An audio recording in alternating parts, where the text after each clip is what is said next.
3, 2. I am the world's first podcasting poet. Fighting in the army to late nights at the bar, our young Brian Flanagan has come so far. From hustling in New York for girls and tips to the beaches of Jamaica, locking lips. Rich chicks, yuppies, late night sins. Jordan angrily carrying Flanagan's twins. Bottles will flip, drinks will flow. So settle in and don't move for this all-new episode.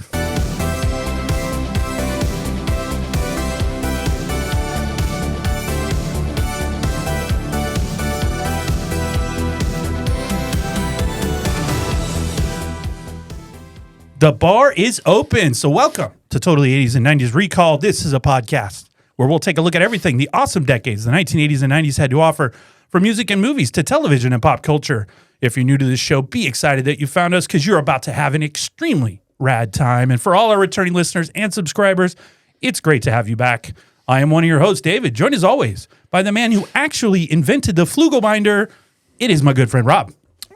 Came to me in a vision. That's right. That's right. Great job on the intro, though, there. I wrote that poem. You're a poet, and you didn't even know it. God dang it. Why would you do that? That's good. Yeah. All right. Hey, we have a letter. Whenever we got Kurt in the house, we get a letter. So today's letter comes to us from Les from Southern California. He writes, I recently tried to get my driver's license in order to impress my crush, Mercedes. I failed the knowledge portion of the exam, but inadvertently caused a computer search. My failing marks were thought to be irretrievable, but the Department of Motor Vehicles let me pass the exam after comparing my test to my twin sister's high marks. I eventually passed the road test, but my real test scores were finally retrieved and my license was revoked. I tried concealing the truth from my parents, but my mother, who was on the verge of having a baby, found out the truth and my father grounded me for 2 weeks. I have previously made plans to drive my grandfather's prized 1972 Cadillac Sedan DeVille. What should I do? I'm at a loss. All right.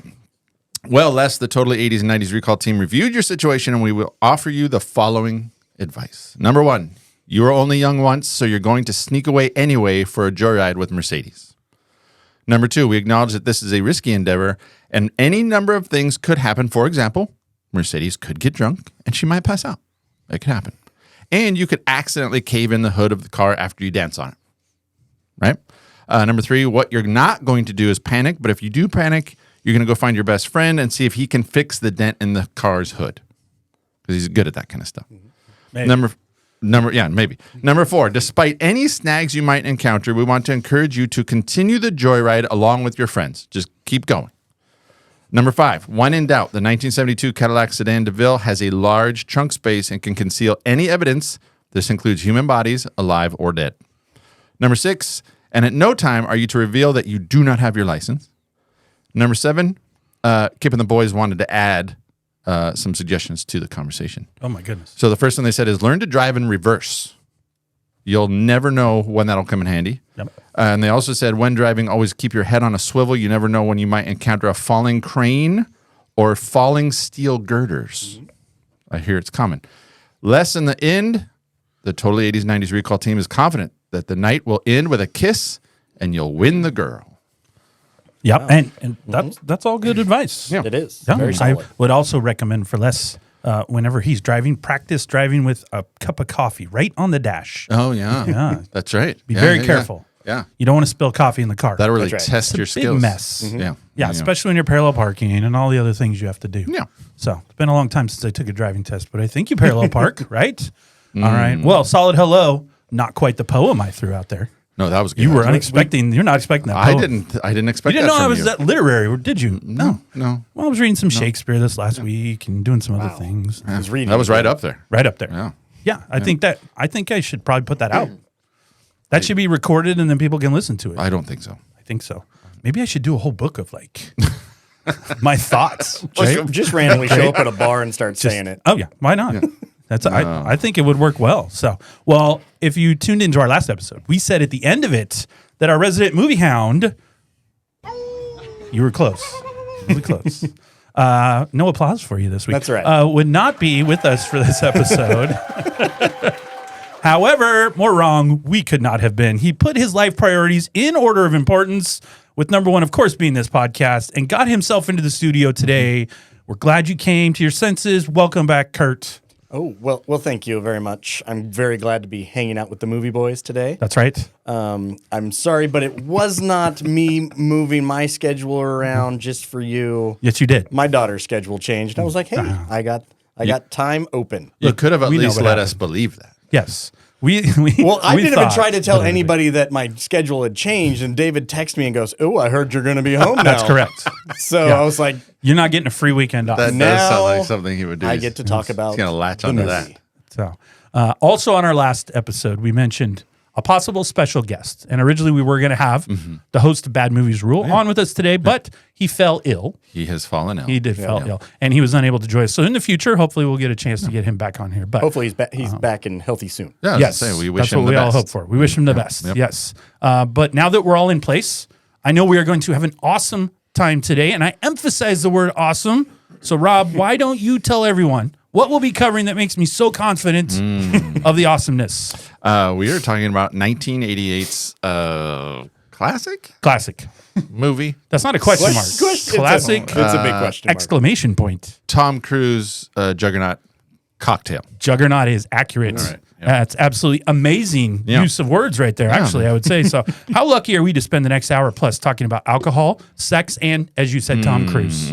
Right? Well, before the three of us go all in on this movie, and I know you like this, Rob, this cinematic masterpiece, let's have some fun and roll the original theatrical trailer. In 1 square mile of this saloon lies the greatest concentration of wealth in the world. Yes. But how was a bartender gonna get his hands on any of it? This is the big time. Are you ready for the big time, young Mr. Flanagan? I think I can handle it. This isn't what I ordered. Get your act together. A white wine. All right. Now, what was it that you ordered? A martini. What's in that? In many ways to fool a customer. You will learn them all. Yes, Obi-Wan. You get the women, you get the bucks. And you can see the color of their panties, and you know you've got talent. Stick with me, son. I'll make you a star.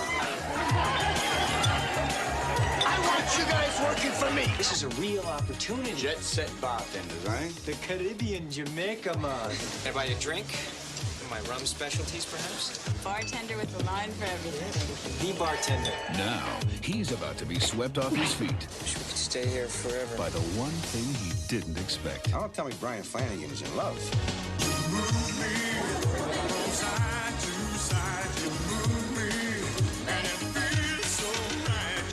This lady's gonna do a number on you, mate. This is more than just a one-night stand. You made a move on her? I'm your friend, you dumbass! I don't have any friends. As of now, that is for sure. Your sexy little smile's not gonna work this time. What the hell's this? That's for you. $10,000. Is that all your daughter's worth? You think I'm letting some bartender walk into my family? I love you. I want to marry you. Throw this bum out of here! You're so hung up on money. See this? Jordan, This is how hung up on money I am. And as for the way I feel about you, I wish you didn't know.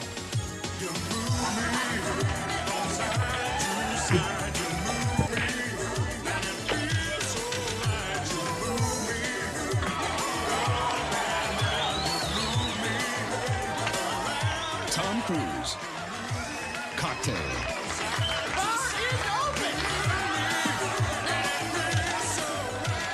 Man, how could that not get you into the theater? That sounds pretty amazing. That song that's playing is nowhere in the movie, by the way. No, it's not. And it sounds like Rick Astley. If you're going, move me.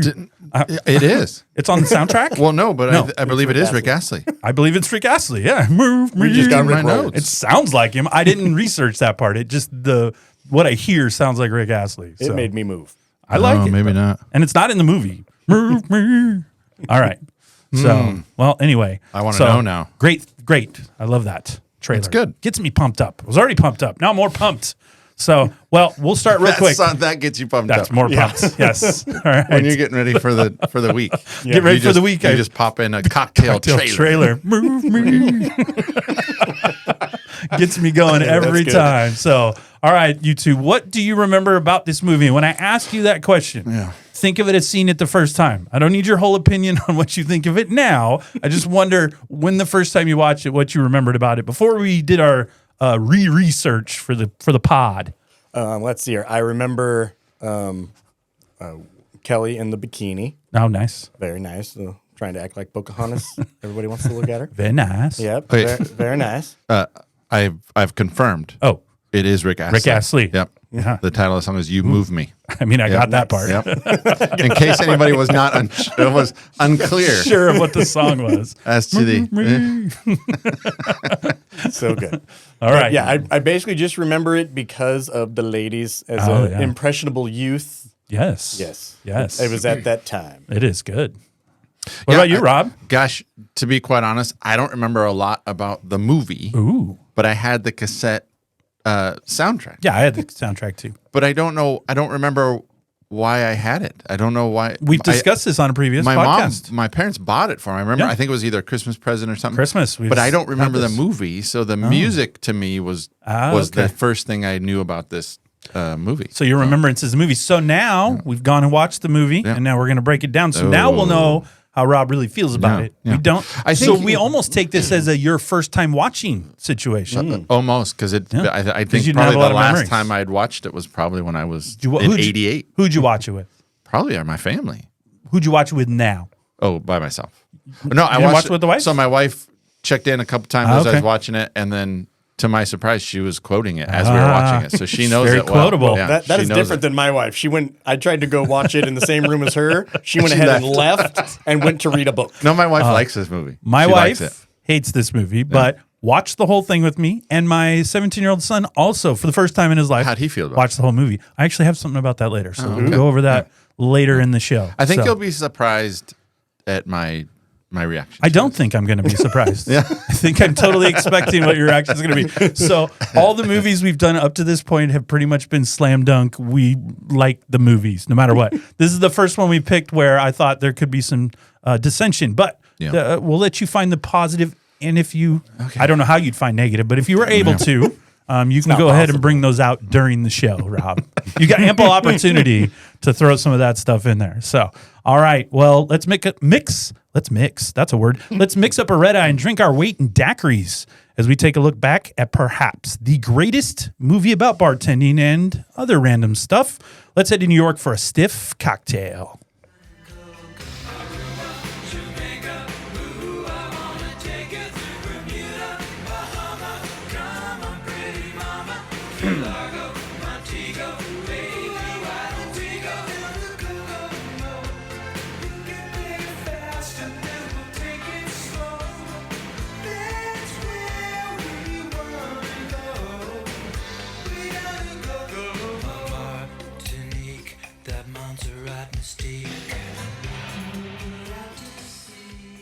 All right. Well, for those of you that have been longtime fans, on our fourth episode, that was Songs of '88. You and I both featured Kokomo as a prominent. That was a #1 hit in America. That was. In case anyone was wondering. It was everywhere. So it was everywhere. Well, John Beach Stamos Boys had everything. Oh, John Stamos. Yep, He was back Uncle there. Jesse. He was back there Steel drum. on the steel drums. Percussion. Bongos or something. We'll call them Yeah, percussion. I don't know. All right. So in between drinking your Singapore Sling or your ding-a-ling, you'll need to realize you never want to miss any episodes of Totally 80s and 90s Recall. So take a quick second and hit that subscribe button if you haven't done so already. Then buy a round of this podcast for your friends and share it with them so they can also get drunk on all the amazing episodes that make up the Dave and Rob experience every week.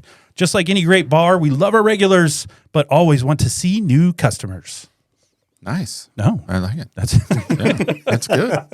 We always like seeing new customers. We do, every week. Yeah. So here at Totally 80s and 90s Recall, we like to give you, the listeners, the important info about the movie. And since he loves tracking down all that info for us, and he was able to make it here today, Kurt, take it away. All righty, thank you. Well, Cocktail the movie was based off a book of the same name by Haywood Gould. I got to get that book. Do you? I think so. I believe it's very different than the movie. I agree. I was shocked that you don't have it. Yeah. Because you're a reader. Yeah. I am a reader. And a poet. And a poet, I was just going to say. He's a literary master. I'm apparently a genius. Apparently. That's what I am. That's correct. Look at him not turning it down. He's No, like, not at all. Apparently, He's a very humble man. Yeah, he's very very humble. I don't like to brag about myself. I don't like to toot my own horn. However, I don't toot my I own don't horn. toot my own. He's a tutor. I don't do it often. Ask his wife. He's a tutor. Boo. Boo. Just do your job. Not right. All right, here we go. Sorry. All right, so as I said, it was based off a book by the same name by Haywood Gould, and it was directed by Australian and New Zealand director Roger Donaldson. It was released on July 29th, 1988. The movie was a box office smash by earning over $170 million on a budget of just $20 million. Cocktail stars Tom Cruise as young Mr. Flanagan. Everybody will have to say it with an accent. You have to. You can't say it otherwise. Can't say it otherwise. That's right. Brian Brown as Douglas Coughlin, logical negativist. Elizabeth Shue as Jordan Mooney, not Monet. And Kelly Lynch as So dumb. Doug's rich wife, Kelly Conklin. Cocktail has a Rotten Tomatoes critic score of a whopping 9% and an audience score a little higher at 58%. All right. So it has a good wide range. One of those big gaps Rob That's likes right. to talk about He does like the gaps. on the Rotten Tomatoes. I do I'll specify on the Rotten Tomatoes. So That's right. Now, I do know that you movie boys Yep. are really music men. Yes. So here is some info on the music that we were talking a little bit about. The soundtrack sold over 4 million in the U.S. and around 6 million total in the world. It featured the #1 hits, Don't Worry, Be Happy, by Bobby McFerrin, and Kokomo by, I guess, most of the Beach Boys. most of them. It also included radio hits by Starship, the Fabulous Thunderbirds, the Georgia Satellites, Little Richard, and John Cougar Mellencamp. Cougar. Now, Robert, while David and I crack an egg and have a red eye, can you please give the listeners a little bit about the plot? All right. So this is a little segment, and I'm trying something new Oh, we like the new. Ooh. called Back of the Box. Yes. So I tapped into AI. Oh, I said, hey, AI, help me write a jingle. I like it. Ooh, a jingle. I don't know if it's very good, but Well, here we last go. time I was here, we did sing, so I want to hear you All right. sing this Yeah. jingle. So here is we go. a segment we like to call Back of the Box.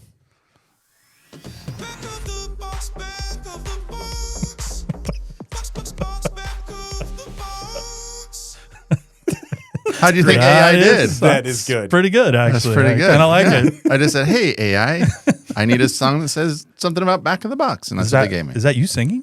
No. Oh, that's That's AI. just all. I didn't know if AI took AI. your voice and Nope. put it. Okay. No. Well, there you go. Back of the Box. Sounds great though. I like it. Not that they All did right. that. All right. So Back of the Box. This is what you would have read on the Back of the Box. It's a Friday night. You're going to go. It's 1988. You want to rent a movie. Who would have been renting that movie?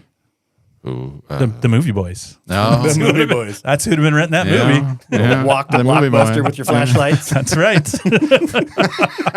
Rob's got a freaking Twizzler hanging out of his mouth. Oh, shoot. All right. Back of the Box. Tom Cruise is electrifying as Brian Flanagan, a young, confident, and ambitious bartender who, with the help of a seasoned pro, Brian Brown, Gorillas in the Mist, becomes the toast of Manhattan's Upper East Side. But when he moves to Jamaica and meets an independent artist, Elizabeth Shue, Adventures in Babysitting, their a vivid romance brings a new perspective to the self-centered bartender's life, sizzling with high-powered performances and a #1 hit soundtrack. The box office blockbuster Cocktail has it all. You said it. It has it all. I mean, we almost don't. Shut it down. Shut it. Turn it off. I'm going to steal this from you because I Going know it's homer. coming up. So taglines. Taglines. Ooh, yes. Ooh, great. I When didn't he- do taglines for this one, so good for you. When he pours, he rains. Love it. REIGNS. I would That's really right. like a T-shirt. That's with that really on it. stupid. Oh, it's great. The other tagline I found is they thought he was good. They were wrong. He was the best. Hold on. That's almost better than the other one. The voice needs a hold of that. They thought he was good. They were wrong. He's the best. Yeah, see? Yeah. Both of those are awful. Those are great. Someone got paid a lot of money to write those. right. I like it. Yeah. So, Sizzling. well, Sizzling. that Back of the Box is really good. I really like that. So that's It was good. a surprise. I It's liked a it. surprise, young Flanagan. back of All right. the box. Well, for anyone new to the show, we're going to go over our favorite parts of the movie by looking at some categories I've identified because these two make me do all the work. But before we jump into those, we like to just discuss some of the fun or crazy things about the movie. So we're going to start with the obvious as we look at it and the casting choices. What did we think of the cast of this movie? Well, the casting choice of Tom Cruise really changed the entire movie. Yes. Because the original book, he was supposed to be like a 38-year-old Yeah. middle-aged guy. Yeah. Going through some things. And then when Tom Cruise said, hey, I'll do it. And they're like, the movie company said, we'll give you a bunch of money to actually make it. They're like, okay, let's change it then. Well, it's got to be. It's got to be different That's because right. it starred Tom Cruise. So, is this even a movie if Tom Cruise isn't in it? I think it. I think Oh no! What do you think? I like this movie. Yeah, what do I you actually think? like this movie more What than do I you thought. say? Yeah. What are you saying? Just say it. I You like liked this it. movie than I thought, more than I thought I did. Ah, beautiful. But I think this movie missed an opportunity. No, it didn't miss it. It I did do. everything No, perfect. I think this movie could. I think this movie could have been a lot better. I No. think the premise is really good, yeah. and I think probably if we were to read the book, I bet you the book. All right. It's We're not probably way changing the better. movie. And But apparently, the original screenplay, the Brian Brown had originally said it was much darker and everything He else. said it was the best screenplay he had ever read. All right. So I've heard that in a lot of things. And so and then Ben Affleck said Geely was the best screenplay he'd ever read. And then, but then when people It got a hold was of it, pretty good. I've never seen it. I've never seen it. But then when they being- got a hold of it, yeah. it wasn't by the end. He was like, yeah, it wasn't. It's just- yeah. it- Tom this Cruise is even just- says it's not his best moment. Tom Cruise is a cranky old guy, so it's fine. But the point is this The is just 2 Scientology's hours. gotten to him. This is just 2 hours of Tom getting to just be Tom. Like basically, this is if you took Maverick out of the plane and stuck him in a bar. That's all it is. It's like just do that again. Although Tom cannot dance. He tried to do dances like just fine. like a little chicken dance thing. I don't know what he was trying behind the 3 feet of mahogany, but he it wasn't dances working. just fine. Oh, so look at you bringing out the 3 feet of mahogany. I like it. You almost said monogamy. Monogamy. yeah, as you said, Cruz not the first choice for the film. That's right. Actually, Robin Williams was Which I considered think- initially for the role of young Mr. Flanagan. Mm-hmm. So is- which he would have been then old Mr. Flanagan. So is that like just Good Morning Vietnam, but behind the bar? But behind the bar. Yeah. Imagine, Good morning, imagine cocktails that. and dreams. Yeah, I don't know how that would have gone. I don't know if I would have liked it. Can I get a rum and coke? I got a rum and coke.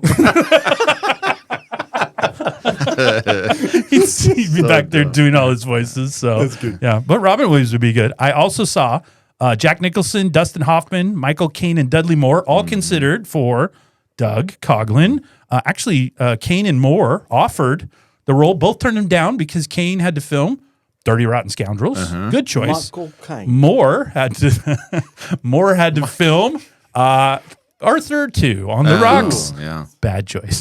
So No, that's there you go. You can see Michael Caine in this. Yeah. Coughlins Los. Yeah. No Brolin in here. Get out. Rolling in here. Yeah, he would have been good. No, he would have been. I would have been too weird. He's too good to be in this Yeah, movie. that's the true. problem. Yeah. If you put Michael Caine in this, it makes it Yeah. it elevates it too much. Coughlin's got kind of a The guy they a picked, sleazy yeah, he side has to him. to, Yeah, yeah, and he yeah. doesn't have that, right? You know, you can't too see proper. Michael Caine as He's a the friend. He's bartender. the friendly old guy. He would have Yeah. been like, yeah. Even when he was a domesticated butler in Batman, he's really an MI6 operative who's just taking care of Bruce Master Wayne. All right. So what? So that's what he would have called him in the whole movie, Master Flanagan. I'll tell you, I read that it won 2 Golden Raspberry Awards. Yes. Worst picture, worst screenplay. Yes. He was nominated for worst actor. He was. Donald, the guy that directed it, was nominated for worst director. Yes. The film is listed in Golden Raspberry Award founder John Wilson's book, The Official Razzie Movie Guide, as one of the 100 most enjoyable bad movies ever. That's great. And then the film was nominated for worst picture of the 1988 Stinkers Bad Movie Awards, but lost to Caddyshack 2. Ooh, that's a good one. Mrs. Esterhaus. And then somewhere else I read that he holds the record. If I can find it here. Oh yeah, here. Cruise's other film. He had it. So he in 1980 he also did Rain Man, which got Best Picture. Yes. So in doing so, he became the first and as of 2024, the only actor to star in a Worst Picture Razzie winner and Best Picture Oscar winner in the same year. That's great. That's showing the range right That's there. So, Showing the range. I can do crap and then cinematic masterpiece. but it's cinematic crap is a cinematic crappy masterpiece. What do we call it? The lovable garbage. Yeah. Well, Lovable and then one of the episodes we talked about was what's his name? John Cusack talks about how he does crappy movies Yeah, to get paid. to make money Do his good ones. to invest in the projects that he wants to do. So So- there's probably truth to that. You know. Well, Elizabeth Shue, who plays Jordan, Yep. also not first choice. I was going to say I had Jennifer yeah. Grey, I saw Ali that. Sheedy, Demi Moore. Which one do you want? I don't know, Demi. Demi. I'll take all them both. Demi Moore Yeah. and Daryl Hannah all auditioned before her. You know. And then they gave it to her because she had kind of a girl next door vibe, Yeah. which is what they're going for. Or sure, it just wasn't she fit the one black swimsuit they had on set? Because that's all she ever wore the whole time. I have that down. How is that your only swimsuit? We were watching it. I'm like, oh, she's in the one piece black swimsuit again. Like, what can I wear every day for my 2-week vacation here in? And all the other girls on the beach are wearing bikinis. Well, she's poor Elizabeth. She was like, here, put on this one piece, like you're going to a swim meet. No one will notice. She's a struggling art student. She's the worst artist I've ever seen in my life. That looked nothing like Tom Cruise. The worst. She does that drawing of him. It is horrible. And back in her loft, there's a drawing of a camel. There's a drawing of a shirtless bald guy. That waterfall is hideous. Like, I don't know. No, it's good. Like, when he goes, is that our waterfall? I don't know how he figured that out. It's just like, it's just a waterfall. Well, Tom Cruise calls her out on the beach. She goes, this looks nothing like me. She goes, she's an awful artist. She's an artist and knows she doesn't have to worry about money. I was going to say, it's a good thing she's rich because she's not making any money off selling these things. Just struggling. Although the weird slick back hair guy is selling trash as art, and it was fine. So in New York in the 80s, anything could be art. But she's a horrible artist. Like, it reminds me on not another teen movie. I think we talked about that. When she draws like crazy and then it's just a stick figure with a sunshine. That's what I imagine Jordan drawing in her loft doing. Because, So what I also love about the casting, obviously, because you got Tom Cruise, is you get every part of Tom Cruise in this movie. You get smiling Cruise, frowning Cruise, laughing Cruise, confused looking Cruise. You get screaming. You get screaming Cruise. Panicked. Pensive Cruise, kind of just thought-provoking, and then trying really hard to cry Cruise. Yes. Not He's really crying, but tears. trying so hard. He had one tear in each eye just hanging on for dear life. But you know what he couldn't get? He couldn't get the single tear. It never did the cheek roll. It just hung in the lashes. He's not a crier, though. Oh, he tries, though. He does that. Movie. Has he ever cried in a movie? But he does that squirrel face. Even in Top Gun, it's just a, but he's angry. So I don't know. He's a good crying non-crier. Good crying. That makes no He sense. looked like he was struggling to poop. That makes no sense. Rob says that makes no sense. That makes no sense. Well, on to some interesting facts about the movie. As you both have alluded to, reviews were not overly kind across the board. But I will say my favorite one that I saw, and actually my wife read it to me, Wall Street Journal. They said the movie is so bad it could bring back prohibition. That's what it said. I found that review to be quite. So I was like, okay, I'll give you credit for that. That's pretty good. So. I had one review that says there are no surprises in Cocktail, a shallow, dramatically inert romance that squanders Tom Cruise's talents in what amounts to a naive barkeep's banal fantasy. That's good. There's lots of reviews we could find. We could go through that a don't few. talk about it being the best movie anyone's ever seen. So this was not meant to win Oscars, Rob. I don't think they were filming this and they thought, "Oh, this is gonna be the one right here." Yeah. So and Tom Cruise, like we said, his quote was, "It was not his crowning jewel of his career." I think he's doing a great job. Right? I think he's doing just fine. You know what we do need to talk about a little bit is so you mentioned Rain Man. So he was doing Rain Man. So they did reshoots because he came back. So my son and I both noticed while we're watching this, and you probably both noticed too, his hair. Yes. Oh. Literally, there's a scene where he's in the lobby and his hair is long, like over his ears. And then when he gets upstairs in the elevator, it's short and no longer. Like he has his Rain Man do half the time and then the other time. But it'll go shot to shot, like a day difference. And he's got different hair every single time. Yeah, I noticed that one. What is going on with your hair? I noticed that one when he was going to all the interviews for jobs. His hair's big and helmety. And then when he's walking in front of the TGI Fridays, it's all cut on the sides above the ears. Like he just got out of the army. Yeah, that's perfect. That's funny. Yeah, so they did so whoever edited this movie, they're like, hey, do you think they'll notice that his hair looks not the same at all? No, it's fine. No, it's okay. It's just Cocktail. I mean, what's anybody going to complain about here? So, so I have a list here. Oh, jeez. So this is based off. There's filmboard.com had a list of 101 things I learned from Cocktail. Are you going into bash on this thing or is this no? Okay. I think it's legit. You cannot read all 101 of those. No, I'm going to read. I'm going to read 20 of them. Oh my goodness! It's going to go fast. Buckle up, kids. Because we didn't learn a lot. Okay. Number one, if you're Tom Cruise, you can get on a Greyhound bus without a ticket. That's correct. You can also get on a Greyhound bus with your bag, but then get off and pull it out from underneath the bus. Different stop. You put it in maybe. Number two, champagne is perfume going in and sewage going out. Okay. Yep. Number three, when a waitress is dumping food and ketchup all over you, don't try to stop her or get out of the way or even lift your arms. Just sit patiently until she's finished. And don't worry if it's hot as anything. With drippy food all over you, so you can smile like a goof and tell the couple at the next table that they really don't want to see the special. They don't. Number four, If you're a young woman of wealthy background and artistic bent, a good idea would be to marry a man who works late hours in a job that has no future, little status, and is prone to alcoholism. Then get pregnant with twins. Yes. You'll pat yourself on the back when you hit 40. That is correct. Number 5, beers for breakfast. Number 6, despite what everyone will tell you, books don't teach you how to do the hippie shake. Number 7, bartenders in a tropical island getaway resorts have a lot of free time to go horseback riding, swim under waterfalls, and they can run off to the beach during a shift and leave the bar and cash register unattended to do nothing to assist a passed out drunk. He was saving her life. He told them to call the ambulance. Okay. Number 8, when you're angry with someone, invite them into your apartment just so you can kick them out. Perfect. It works like a charm. It's a bonus if you tell them you're pregnant and state you knew that. Telling them about the pregnancy would be the best way to get them out of your life. She's smart. Number 9, when you hand a bartender your money, it's for change. When you put it on the edge of the bar, it's a tip. It's a tip. That's right. Yeah. Uncle Pat. Number 10, if you're a Mets fan and you expect a free drink, expect to be hit over the head hard enough to have your eye pop out of your head. Number 11, falling downstairs is allowed.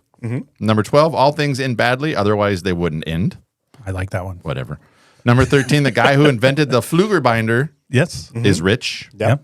Number 14, JUCO professors in New York are not very nice and they hide out in junior colleges because they can't hack it in the real world.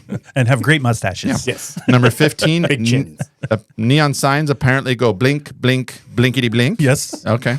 You're stealing all my stuff right now. All right. I know. Number 16, the budget for Tom Cruise's Irish dialogue coach seems to have been about $1.25. It was good. Yeah. A fine Irish son.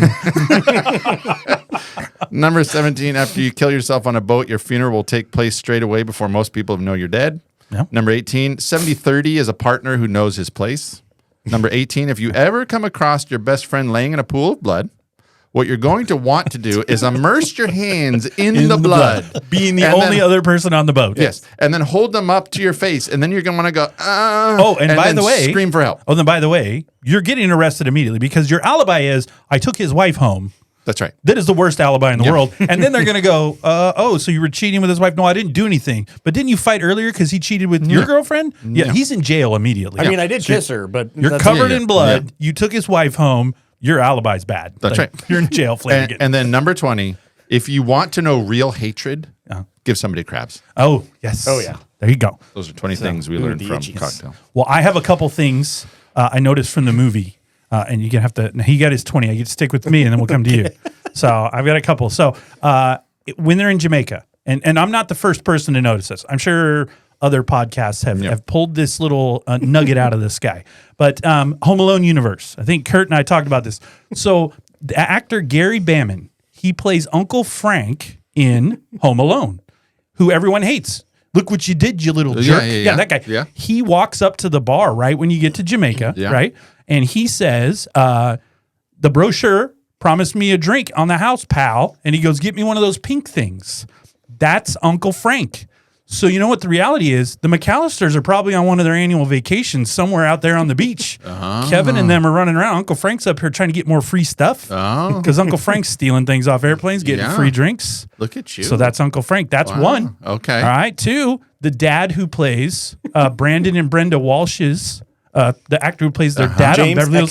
Eckhouse. James Eckhouse on 90210. Okay. He's also sitting at the bar. So this is a year and a half before they moved to Beverly Hills. So that attorney, the law firm, may be like trying to recruit him. Yeah. They've sent him and his family on Jamaica. Okay. He was not talking to his wife in the No, background. she's out on the beach. But Brandon and Brenda are out on the beach. They're 8th graders at this point. They're running around having a good time. The cocktail multiverse. So this is what's going on that Okay. part right there. And here's the last one. Okay. I had concerns at the end that young Mr. Flanagan has put this bar together. And it is quite a bar. There's some money that needs to be done there. He says the he's one on the getting, beach? No, Cocktails and Dreams. Oh, that one. His actual Okay. bar. Yeah. Pretty good location, pretty fancy. He said he's getting a loan from Uncle Pat. I question Uncle Yeah. Pat's money that he can. His bar is not impressive. He's in the right? Irish mob. He's got people. Okay, but I don't get that. Here's what I get. So when they take Jordan and he leaves Yeah. the apartment, the dad says, "You're cut off. You get nothing." Right? You get nothing. That's what he says. That's You're right. getting nothing. Not a dime And from he me. says, I want it that way. That's the way I wouldn't want it any other way. Yeah, that's what it is. I watched it 3 times, paused it every time. When they're at Pat's bar at the wedding dancing, there's a free spot where they're dancing. Tom Cruise is going this way. Jordan's dad is standing in the crowd behind No. watching them dance. 100%. He's standing in there. So this is my theory. made up. He bankrolled that Cocktails and Dreams. Yeah, What yeah, happened yeah. was after throwing Jordan out and Tom Cruise, Flanagan, Yeah. the mom stepped in and goes, look, we're not forgetting her. Yeah. We can't let her be poor with this bartender. You're going to pay for this bar and we're going to make sure she's taken care of. And you're going to go to the wedding because he's frowning in the wedding. He's standing there really upset, but he's there. You can go watch. It's when they show, remember the drunk at the bar? Yeah. He's standing with the waitress from TGI Fridays directly over their shoulder. The dad is standing there watching them dance. So he's at the wedding. And then I think he pays for the bar to get Flanagan going. That's really good. Yeah. Do you suppose that was yeah. it? Do you suppose that is really how it went? Like in the original screenplay in the book? I have no other explanation. Right? I don't read, so I don't know. Yeah. Why, after all of that, look, he had a doorman beat him up. He had the doorman Yeah. almost beat up his daughter. That doorman was smoking on the job. I know, That was he's the best. terrible. When It was the he's like, 80s. Where'd they get this guy? Hey, Mrs. Mooney. He's out on probation after getting caught with the Die Hard crew, and so now he's just exactly what he is. I need Yeah. another job, right? Yeah. So you got the tough guy Cynic. doorman, right? So, but I think the mom stepped in and was like, nope, we're not cutting her off. And so he paid for Cocktails and Dreams. Now, when this gets franchised in every mall in America, as Mr. Flanagan says, I'm sure Dad's like, I get 15% of that. Like he's going to get some return on investment because he's a businessman living on Park Avenue. Okay. That's right. But he's at the wedding. I finally noticed it and I rewound it many, many times. He's right there in the background. Okay. So obviously he wasn't as angry as we thought that he was. Good on you. So we've got a Home Alone universe. We've got a 90210 universe. And we've got the dad probably bankrolling Cocktails and Dreams. Oh, so look at that. Yeah. All right. Do you see the amount of research you actually do in the movie? You can see what the movie's actually, that it has many layers that you just assume was superficial. Yeah, no. I know. Yeah, no. No. No. It's not a no. No. But, and by the way, the Flugo binder is a real thing. I called know an it, but aglet. it's not called it's not called a It's called an aglet. It's called an aglet. Yes. So, What is it? Phineas and Ferb told me that because they had an entire That is Phineas and correct. Ferb episode about it. Yeah. Well, now, thanks to my says so much children, I know about, that. Well, as I said, it says so much about Yeah. our generation. That's where we get our information. Where'd you learn that? Where'd you learn that? Phineas and Ferb. That's right. Everything I need got to know. it I from the learned Bubble on Guppies. TV. On TV. Yeah. so I do have some questions about Okay. the movie. Look, All right. this plot's pretty airtight, but actually, what I'll admit is the plot seems to be a moving plot. Doesn't seem like a solid plot. True. If you really if you watch the movie, tell me what you think the plot of the movie is. The actual, not the back of the box thing. What do you think the plot of the movie is? The plot? Yes. What are we supposed what's the point of the movie? Well, you have no answer. That's the problem. No. I wanted to put words to it. Oh, So okay. I think because it's kind of the 80s. Yeah. It's got kind of that 80s stereotype about excess. Yeah. Right. So 80s were all about excess and more and business and capitalism and making it big. Right. Got it. And then Making it big. Right. And then that dilemma, the fight, the tension between wanting to make it big and what really matters. Okay. Right. And that's what young Brian Flanagan is fighting against, right? So he's fighting against his humble upbringing. Okay. Because we know he's, of Irish, We Scotch we Irish. assume that's right. Well, his Uncle Pat, he's obviously they foreclosed on his apartment, so he had a rough life. He went off to the military, He did, right? yeah. So we know he's this blue collar kid coming up out of nothing. I gotcha. And he's trying to make it big, right? And then he has to. So that's the thing. We're overcoming class issues. We're overcoming, Very deep. Yeah. What do you think, Kurt? What's your idea? What do you think the plot's supposed to be? I think it was a dude trying to just make a lot of money, figuring out it was hard to do. There you go. And he had to fill in the holes until he could do it. So I think when the movie starts, that's the impression you get is he wants to make it rich and quick. Like, I want to get rich quick, right? So the movie's going that way. Then you jump to the Jamaica scene. Yeah. And it feels like the whole point of the movie kind of shifts. I'm not sure. So it starts out as a get rich story and then evolves into a buddy movie with him. Yeah. But then they have the breakup, as you said. Now it becomes a romantic vehicle with Jordan, only to end up as a drama at the end with pregnancy, suicide. Yeah. A lot of drama, fighting. Yeah. So it feels like there's multiple plots going on in this movie and not just a solid plot. I really liked it there was a point where he's getting the lesson. I think it might have been kind of the first real lesson he's getting from Doug. When did he get that lesson? Where they're behind the bar and he's got. I'll bring it up later. He's got a really great dialogue. Okay. Really good dialogue. He's got really great dialogue. He does. All I think There is some award-winning dialogue. in this. I do. I think the writing in this is actually really good. That's I weird. do. That's crazy. I do. I think I actually All have really right. good writing. I look forward to this conversation later. We've been drinking, folks.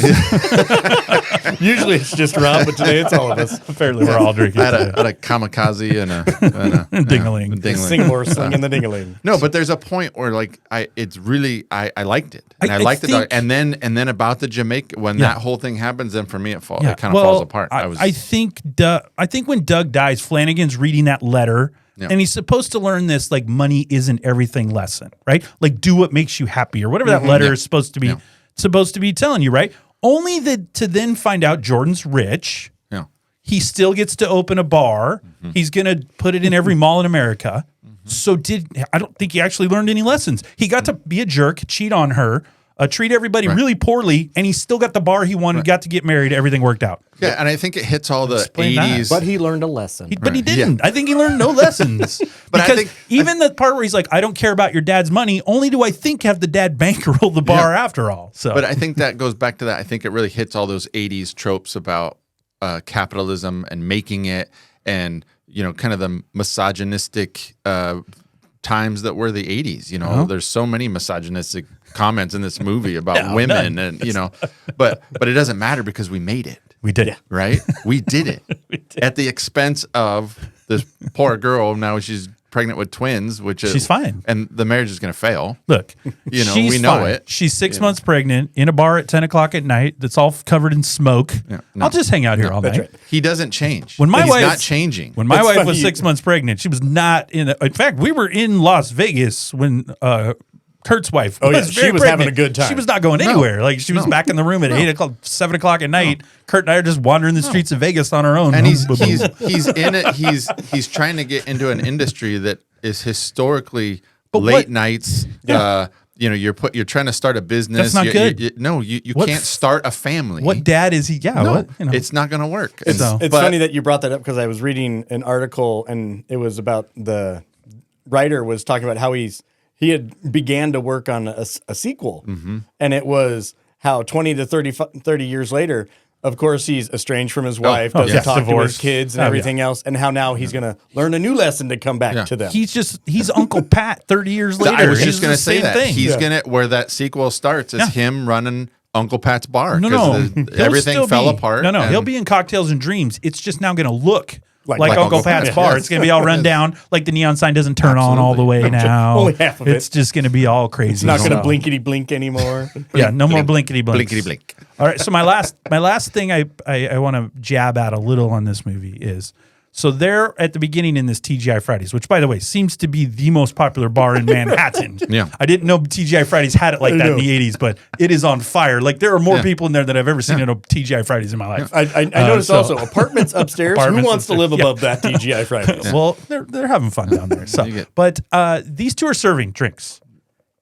You are never getting a drink in this place. They spend 5 minutes making 2 drinks. And then Sometimes only everyone's one just 'cause they work on it sitting at together. the bar, and I'm like, no one's. If you're in the back and not right at the bar, you're like, hey, waitress, is my rum and coke coming, or what are we doing here? Like, it's volume in these places. We got to get drinks out, and they're doing poetry. They're doing all. Like serve drinks, like be bartenders, and if you're going to be those kind of bartenders where they're doing a show, You gotta have then another they guy just making regular There should be a drinks. guy just making drinks, and they come on 4 or 5 times a night, get their tips, and go away. But if you're relying on them to fill all the drinks in the place, it's horrendous. Like I don't know how those 2 bartenders are doing everybody in that cell block 3-story it's bar. No, it's impossible. No. And then again, they're doing poetry and they're doing all these things. I'm like, they're doing everything but serving drinks. They're fighting, they're doing poetry. Yeah. He's making googly eyes with Gina Gershon. Like you're doing everything but actually serving The drinks. TGI Fridays is so hopping. Oh my gosh. That it's got a photographer. And she comes and takes pictures. Well, in the In cell the- block in too. No, I was going to say That was at the cell block, right? Yeah. The TGI Fridays, though, what was it? I'm getting serious F me eyes from the girl at the bar, and then her husband shows up. Yeah. Watch out, young Flanagan. Here comes the husband. I like how that TGI seems like- Fridays is so hopping. The guy with the hottest club in town Yes. is coming there He Yeah. comes there to get a drink. to get his drink. That'd be like going to Applebee's. Yeah. Yeah. He's like, hey, they're like, hey, Oh. boss, hey, boss, where you heading? I'm going over to TGI Fridays. They got these two guys that can make an apple martini. They got these two guys. They flip They're bottles. pretty good. I hear they're pretty good. Pretty good. Hey. They will Hey. drop the mixing cups on the ground and then That's right. still use them, but it's Oh. okay. Yeah. It's fun. I'm sure the floor is real clean.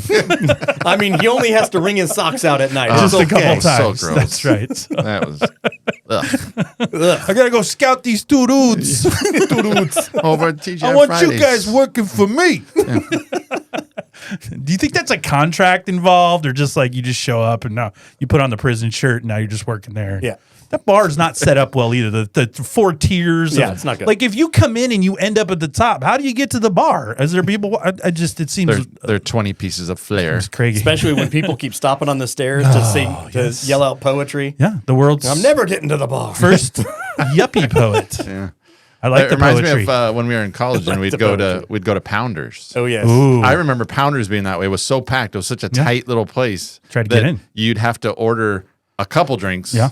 Because by the next time you got up You there, you just had to know the manager. I know, Know the I- manager. He's Well, always then- got the story. You just have to stand next to the cash register and secretly tell them. Yeah. But Pounders had a great set of stairs. They that did. I only fell down once. That was not good. Yeah. But falling downstairs is allowed. Yeah. And, right. It and is when you loud. fall downstairs like that, no injuries, no shoulder separation, no concussion, everything's fine. I'm sure he shit, are woke you up in the okay? morning. You Yeah. okay? Yeah, don't worry about It's it. good.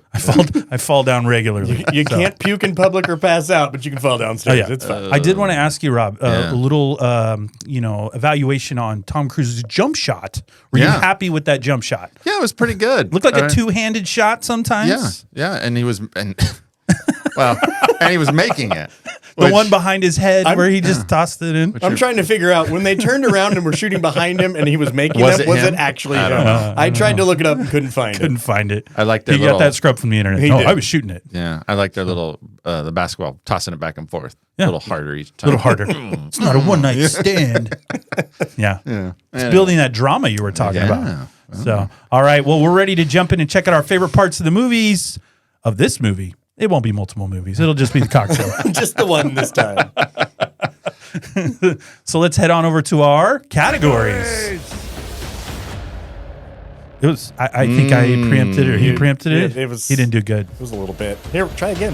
1 for 2. Get to the categories. You've made Arnold upset. Right? Yeah. You What were, did you No say? chicken and rice You for said- you. I think you were.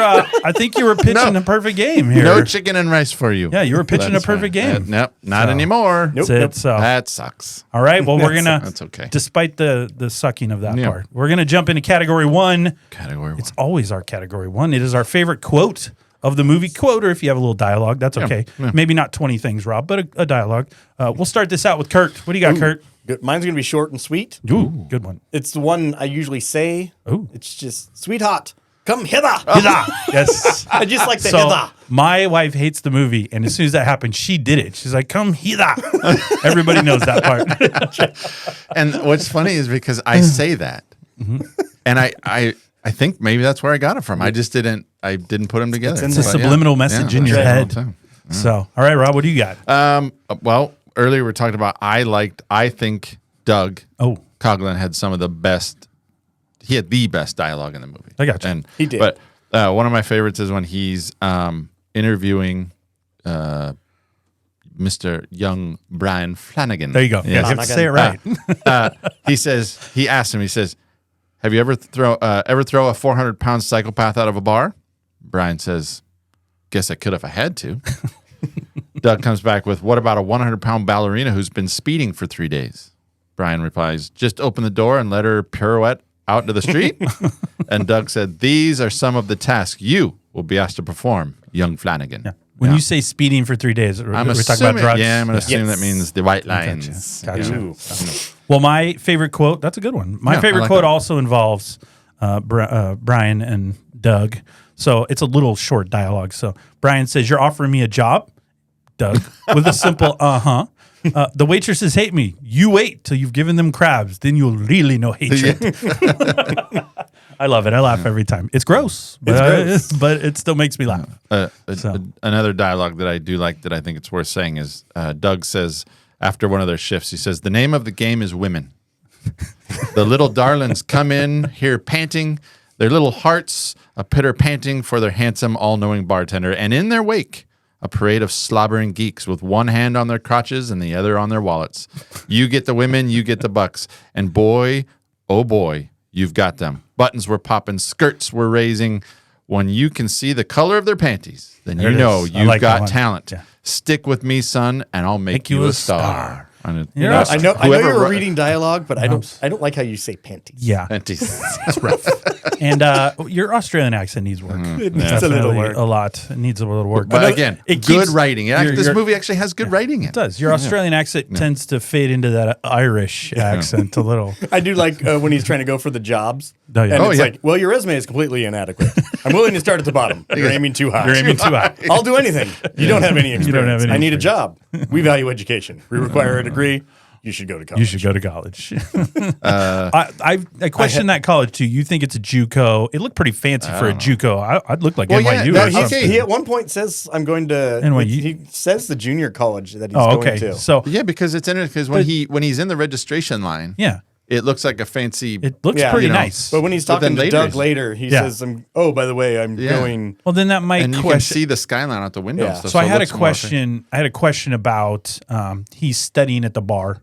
By the way, you notice he's playing with that bottle? Yeah. Tom Cruise always says to play with something. In Top Gun, he had the dog tags. Yeah. Yep. And then in Few Good Men, he had to have his bat. Yeah. He's doing that in this one. He's always gonna have little toys. What's going on here? He just doesn't know what to do with his hands. Doesn't know what to do with his hands. I know that's so. But I don't know what to do when I get nervous. The point I'm trying to make is he's thinking with that, and he falls asleep, and that janitor or the guy, the busboy goes, Mr. Flanagan, it's time to go to college. What time of the day is this? Why is he at work? If this is TGI Fridays, yeah, what's going on? And they're all there. I'm like, what time does this place open? TGI Fridays in New York does not close. And if he's working at night, he can't be taking classes at night too. So he's doing the best he can. Okay, I'm aware. Trying to make it before But closing. he quit college really fast. Although I do have to say, I'm no business professor, but his idea wasn't that bad about franchising him in every mall. That professor went a little too hard at that old lady. First of all, we all went to college. She was a working mom, and she burnt her husband's dinner. Yeah. She's starting to cry. We all went to college. The professor's Professors getting paid. don't act He doesn't like care if you fall asleep. Yeah. He's not going to yell at you to wake up. He's just going to give you an F. Blue shirt in the back. And they don't call out your papers. F, C minus, B plus. Nobody does that. That's weird. So, all right. The other line I do like is at the very beginning. He says, "Flat beer from rusty pipes. If you only knew how much I missed it." And I really like that line. That's good. Again, good writing. Good writing. Like the writing. Good writing. Anyway, which leads us to category 2. When you say good writing, category 2 should show some of this solid writing off. It's right up there with a bartender your with a lifestyle like him. It's great. Yeah, it's wonderful. Great deliveries. So, all right, then we'll let since this is a writing masterpiece, Rob, we'll let you start category 2, which is worst or dumbest. I have too many. Yeah. I have too many. Too many. You get one but first. It's such good writing. You pick one, and then we get to go. You took one of them. Which one? The crabs one? No. Okay. I know which one I'm doing. All right. Okay. So it's later in the movie. Yeah. He's with the lady. Jordan. Nope. Bonnie. There you go. He's with Bonnie. They go to the art show. He's a little tipsy. He is tipsy. He's hating life. Yep. He gets into a fisticuffs with the artist. Yeah. I don't like that guy. His shirt's too big. Well, and the artist tells him to like very flowy. Yeah. The artist tells him basically like a down boy or something like that. He's a down boy. Oh, you haven't trained. You haven't party trained this one. And the artist says, "You're drunk." And Brian replies with, "You're ugly." You're ugly. That's all he had. Solid writing, Rob. There you go. There you go. I'm like, that's all you. With some of the dialogue that was really good. Yeah. And then you come back with, "And you're ugly." And you're ugly. Yeah. Well, mine is, and I think one of you two said it a little bit already, but it's when she takes him back to the loft. And he goes, "Is this our waterfall?" She says, "No." "Well, it's terrific, Jordan." "Yeah, it's all right. And the name's Mooney, not Monet." That's horrific. But the way she says it too, she says it so like down, Well, and like she knows she's a bad Mooney. artist. Wait a minute. It's The not whole Monet. thing is she zinged herself. You'd think you'd be zinging Tom Cruise. No, I'm just going to bag on my own. Now, look, you're right. She probably has accepted the fact, look, I suck. I got it. But Dad says I can live here and paint camels on the wall and this other crap. So she's just a terrible artist. Yeah. So, all right. What do you got, Kurt? All right, mine's with when Jordan and Brian were talking, and it's just the corny. Your Flugelbinder is out there waiting to be discovered. She's like, got a lot of really? corny lines. That's what I mean. I think that's Yeah. part of the reshoot or something because I Yeah, think it had she's really got a good lot of writing, and corny then lines. then they come up with this. It's yeah. So, because The when Flugelbinder was what Yeah. Elizabeth Shue and Tom Cruise came Yeah. up on their own. on their own. Well, So they wrote that themselves. Great Or should I improv. say it just writes itself? great Improv. improv right Yeah. there. Perfect. Hey, Elizabeth, try. Let's just riff a little. See what you come up with. I'm pretty sure they both Flugelbinder. they, Oh, okay. they both That's used to great. work at Second City. That's right. Oh, Remember yeah. them on Improv. stage? You can see that. You can see that. They definitely have some training chops right there. That's right. They missed that improv class. I heard on the set of Karate Kid once somebody said Flugelbinder. Let's play with it. Let's use it. So, all right. Then that takes us to category 3. We'll go back to something good. You wanted more. No, well- you have more dumb quotes. Yes, there is. Oh, my one dumb more. quote? Yeah, what one was It's yours? when she says the name's Mooney, not Monet. Yeah. and okay, and Mine's you had Flugelbinder. Yeah. Yep, You got any love other it. dumb quotes? Oh, well, there's a lot, but You can that's take okay. a couple of No, samples. That's fine. I went with No. you see a guy lays down a dare. You take Oh, it. You take it. I'm like, That was one of the lessons I was My going to thing- so I my thought thing 20, was- not 21. my thing was he's saying that to her, and I'm like, read the room, bro. Like, that's not a good thing to say right now. Like you need to check out the vibe of But what's he's so happening wrapped here. up in and he's so himself, he wrapped doesn't up. care. You about were coming what's going on too strong down there. Now, I will say, my son did mention she was sitting on the beach. It's like, okay, I don't know how long their montage was, but do we want to give him 2 to 5 days? I don't know. Let's just pretend. Let's say it was a week. It's hard to tell because she's in the same Yeah. bathing suit. So Every time. She's in the So- same bathing suit, same pants. So we'll say 5 days, but they're sitting on the beach after they've had some coitus, and Oh, goodness. so they're sitting on the beach, and she starts talking about kids, and he's like, "Kids," and I remember my son Connor goes, Wow. "Kids, that seems like a Whoa. lot." And then when Slow he down. says in the loft, he goes, "You were coming on strong." He goes, "A little bit." Yeah, a little bit. He's not lying there. So, What's Nick Cage say in The Rock? Goes, whoa, slow oh, down. marriage police. Marriage, please. Known him a week. Yeah. That's right. Kids, I can see our kids. I'm like, that red flags should have been blinking all over the place, but it's all good. So The only other one I marked here was I've been it's when she's with Bonnie or he's with Bonnie and she says, "I've been thinking about you all day." He said, "Really? A plane ride home will cure we'll that." cure that. Like, wow. That's good. Okay. Again, zinging yourself in this movie. I don't know. Like, I feel like the insult should go the other way. I do have a few more, but I'm going to save them for I think later Okay. on. Okay. Yeah, that's smart. Yeah. So, all right. Well, category 3 is our favorite scene in the movie. Ooh. I'll start this one off. I'm going to go with the bar scene in Jamaica when he's talking to Jordan after helping her friend. I know you said he abandoned the bar, but he did get the ambulance, so that was helpful. Coughlin shows up, and I love the absolute disgust on Jordan's face when he's talking because he keeps putting his arm on her, and he's like, he goes, he's got a book behind the bar or something like that. And Yeah. he said something like, he goes, I taught him everything he knows. She goes, doubt that. She's just throwing roast right back. But when he's flirting with Jordan, he's basically, like I said earlier, Maverick. It's just Maverick from Top Gun, like just throwing it back and forth. And it's like Tom Cruise, just go be charming for 10 minutes. And that's what he did. But his shirts are too baggy. He's got those shirts just too big. It was the style. The 80s big shirts. I don't remember that big of a shirt on my body, but maybe I didn't have the frame that Tom Cruise did in 1988. I was a wee baby. Wee baby. I was like 12 years old. So, all right. Well, that's my favorite scene. Is in Jamaica when he first meets Jordan. Oh, okay. So. Yeah, I like it. I went with the cell block poetry. Good. I thought you were going to go with that with your opening. That was so great. So But mine supersedes it so well. I don't want to double up on that. So. I just like how the entire bar stopped. Nobody's drinking. Nobody ordering drink. Nobody's making drinks. Somebody yelled out something, "You sexy beast," or something like that. Well, I like when the yuppie poet was going and just somebody randomly goes, "Stick it up your vulval." That's right.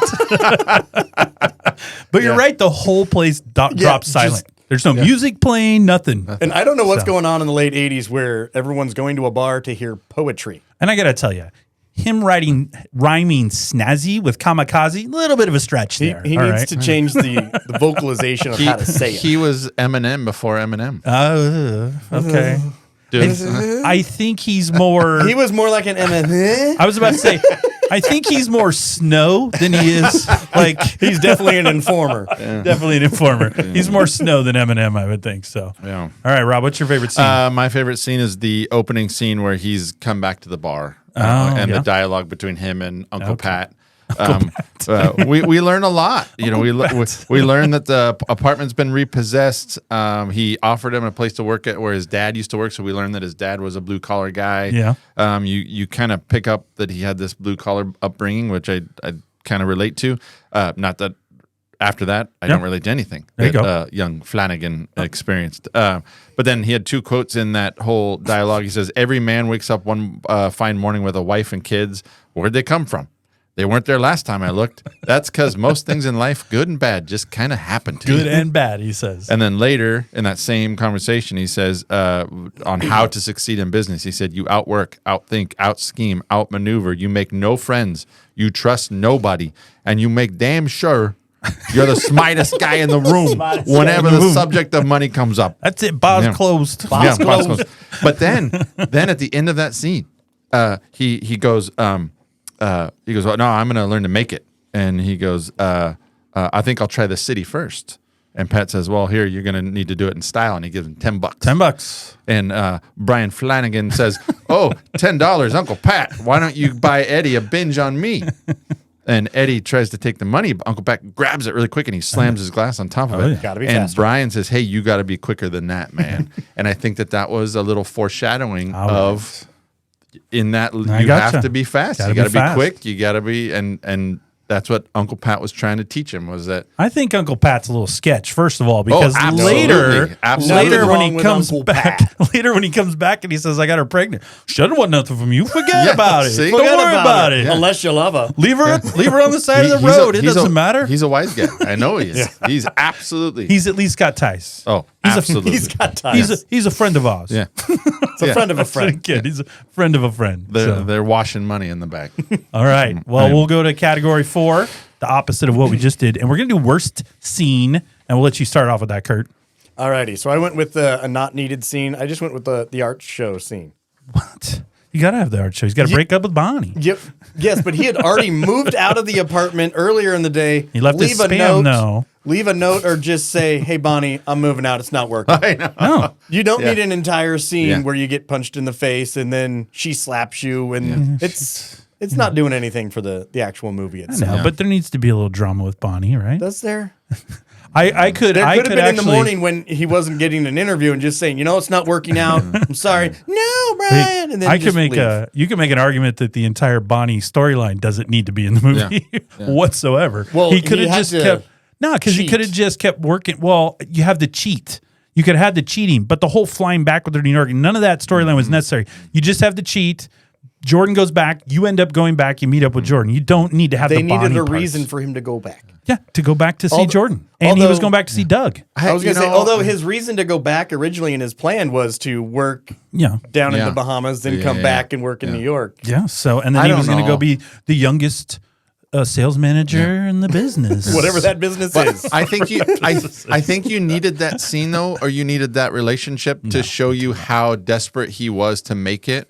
He was so desperate that he was willing to. He basically sold his soul. But He why turned is he into somebody desperate? because he wants to make it so bad. And here's somebody that has connections, and he was willing I know. to be somebody he wasn't. No, 'cause when they he zoomed was her in little. on him- I mean, she even refers to him as, "Oh, I don't want to show got my it. boyfriend out I there." know. You know, he turned into this lapdog person. I got He- it. You know, But and- what I'm getting at is when they first go to Jamaica, the dude's happy as anybody. He's working behind the bar. right. He's doing, and then all of a sudden he gets he was fine, and then all of a sudden, I got to go now. Yeah. It went too fast. Like he was, Yeah. he had it made down there. No taxes, all the things, right? I did when I was researching out of the 104-minute movie, only 24 minutes are in the Bahamas. Yeah, it's good. Seems longer. It seems longer. Seems longer. But like you just said, it just happened real fast. Yeah. He's here and he's gone. Yeah. Well, my worst scene is the opening scene. like the whole thing with the army guys running down the bus is When literally we were not watching it, needed. he's like, what's up with those uniforms? I don't know Why what's are they going on. doing And I this? believe But there's it's protocol on just- how you fly flags on a car. I got that. And when you fly that flags whole on thing a car. is bad. Trust me. There's as the military expert in the room, everything's wrong here. But that's not even the part. The whole rundown of the bus is just unnecessary. Just start with him sitting on the bus. Yeah. Like that's all you have to do. Open the movie. He's on the bus.